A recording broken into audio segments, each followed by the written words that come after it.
नमस्कार। आज हम एक बहुत ही दिलचस्प कहानी पर बात करने वाले हैं। ये कहानी है भारत के नेशनल कैपिटल रीजन यानी एनसीआर में हो रहे एक जबरदस्त बदलाव की। ये कहानी है नोएडा की और कैसे सिर्फ एक एयरपोर्ट ने वहां के पूरे रियल एस्टेट मार्केट की तस्वीर ही बदल कर रख दी।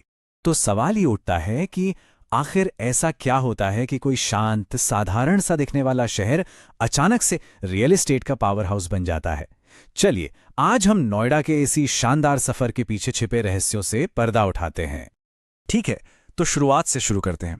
देखिए, एनसीआर के रियल एस्टेट बाजार को अगर समझना है तो हमें गुरुग्राम और नोएडा के बीच की जो पुरानी एक तरह की राइवलरी है ना, उसे समझना बहुत जरूरी है। कई सालों तक एनसीआर रियल एस्टेट की कहानी का हीरो हमेशा गुरुग्राम ही रहा। वो एक कॉरपोरेट टाइटन था, प्रीमियम जगह जिसे प्राइवेट सेक्टर ने डेवलप किया था। और दूसरी तरफ था नोएडा, जिसे हमेशा एक शांत प्लान करके बसाया गया और हाँ, एक किफायती ऑप्शन के तौर पर ही देखा जाता था। पर फिर धीरे धीरे हवा का रुख बदलने लगा। कहानी में एक ऐसा मोड़ आया जिसने नोएडा की किस्मत को एक बिल्कुल नई दिशा दे दी और यहीं से कहानी अतीत से निकलकर वर्तमान की तरफ बढ़ने लगी। नोएडा में जो ये बदलाव आया, उसकी नींव रखी कुछ बहुत बड़े और स्ट्रेटेजिक इंफ्रास्ट्रक्चर प्रोजेक्ट्स ने। लेकिन इन सब में एक प्रोजेक्ट ऐसा था जो सबसे बड़ा गेम चेंजर साबित हुआ। देखिए, ये सब कुछ रातों रात नहीं हुआ। पहले नोएडा ग्रेटर नोएडा एक्सप्रेसवे बना, फिर मेट्रो का जाल पूरे शहर में फैलने लगा और उसके बाद आया यमुना एक्सप्रेसवे।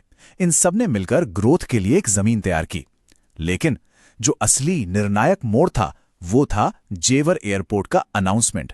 और इस बात पर एक्सपर्ट्स भी मोहर लगाते हैं। वोमेकी ग्रुप के चेयरमैन गौरव के सिंह कहते हैं कि ये एयरपोर्ट सिर्फ एक प्रोजेक्ट नहीं है, बल्कि ये तो पूरे रीजन के लिए एक ट्रांसफॉर्म करने वाली ताकत है।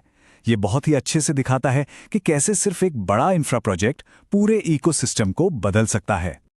खैर, बातें तो बहुत होती हैं, लेकिन असली कहानी तो नंबर्स बताते हैं, है ना? तो चलिए अब सीधे फ्लैट स्कार्ट के एनालिसिस पर चलते हैं, जो इन बदलावों का जमीनी और सच कहूं तो चौंकाने वाला असर दिखाता है। आप जरा इस नंबर पर गौर कीजिए, 92%। जी हां, 92%। फ्लैट स्कार्ट का डेटा ये बता रहा है कि 2020 से 2025 के बीच नोएडा में घरों की कीमतों में यकीन मानिए 92% का उछाल आया है। ये एक तरह से नोएडा की पूरी कहानी को सिर्फ एक नंबर में समेट देता है। और ये 92% का आंकड़ा अकेला नहीं है। अगर और गहराई में जाएं तो फ्लैट स्कार्ट का डेटा बताता है कि ग्रेटर नोएडा में तो ये आंकड़ा 98% तक पहुंच गया, जबकि पूरे एनसीआर का जो एवरेज था वो सिर्फ 81% रहा। मतलब साफ है, नोएडा और उसके आसपास के इलाके पूरे एनसीआर मार्केट को बहुत पीछे छोड़ चुके हैं। और रुकिए, ये बूम सिर्फ घरों तक ही नहीं है। 2022 से लेकर अब तक एनसीआर में जितना भी grade A office space lease पर गया है ना, उसका लगभग 40% हिस्सा अकेला नोएडा ग्रेटर नोएडा बेल्ट का है। इसका सीधा सा मतलब है, बड़ी बड़ी कंपनियां यहां आ रही हैं, जॉब्स क्रिएट हो रही हैं और प्रोफेशनल्स इस इलाके को अपना घर बना रहे हैं। तो ये तो हुई क्या की बात, यानी कि नंबर्स। चलिए अब बात करते हैं कौन की, यानी लोग। इस पूरे बूम ने नोएडा में घर खरीदने वालों का जो प्रोफाइल है ना, उसे पूरी तरह से बदल दिया है। देखिए, पहले नोएडा का मार्केट ज्यादातर इन्वेस्टर्स पर चलता था। मतलब वो लोग जो प्रॉपर्टी खरीदकर बस सही समय का इंतजार करते थे उसे मुनाफे पर बेचने के लिए। लेकिन आज मार्केट पर एंड यूजर्स का दबदबा है। ये वो लोग हैं जो यहां रहने के लिए, अपना घर बसाने के लिए आ रहे हैं, सिर्फ एक इन्वेस्टमेंट के तौर पर नहीं। तो ये नए बायर्स हैं कौन?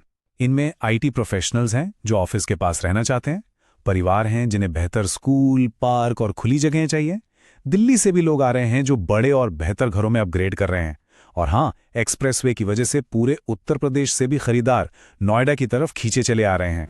स्मार्ट वर्ल्ड डेवलपर्स के अध्यक्ष आशीष जेरथ भी इसी ट्रेंड को कंफर्म करते हैं।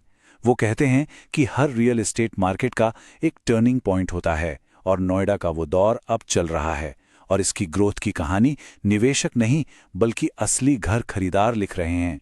यह सबसे बड़ा और सबसे अहम बदलाव है। हियो रियल्टी के सीईओ रोहित किशोर एयरपोर्ट के फायदों को और भी अच्छे से समझाते हैं। वो कहते हैं कि बेहतर कनेक्टिविटी, बढ़ता हुआ इन्वेस्टमेंट और कमर्शियल, रेजिडेंशियल दोनों तरह का विकास, ये सब मिलकर नोएडा को बायर्स और इन्वेस्टर्स दोनों के लिए एक बेहद आकर्षक जगह बना रहे हैं। और हाँ, ये कहानी अभी खत्म नहीं हुई है। फ्लैट्सकार्ट के रिपोर्ट का अनुमान है कि जब एयरपोर्ट पूरी तरह ऑपरेशनल हो जाएगा तो यमुना एक्सप्रेसवे के आसपास की प्रॉपर्टी की कीमतों में 20 से 30% की और बढ़ोतरी देखने को मिल सकती है। तो अंत में एक सवाल छोड़ जाते हैं।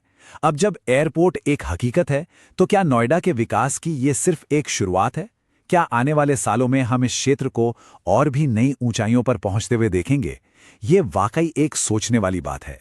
अगर आपको ये पूरी पड़ताल अच्छी लगी तो रियल एस्टेट की ऐसी ही और गहरी जानकारियों के लिए फ्लैट्सकार्ट को लाइक, शेयर और सब्सक्राइब करना बिल्कुल ना भूलें। एक जरूरी बात, यहां दिए गए सभी विचार रियल टाइम फ्लैट्सकार्ट डेटा और एनालिसिस पर आधारित हैं और मार्केट के बदलते हालात के साथ इनमें बदलाव आ सकता है।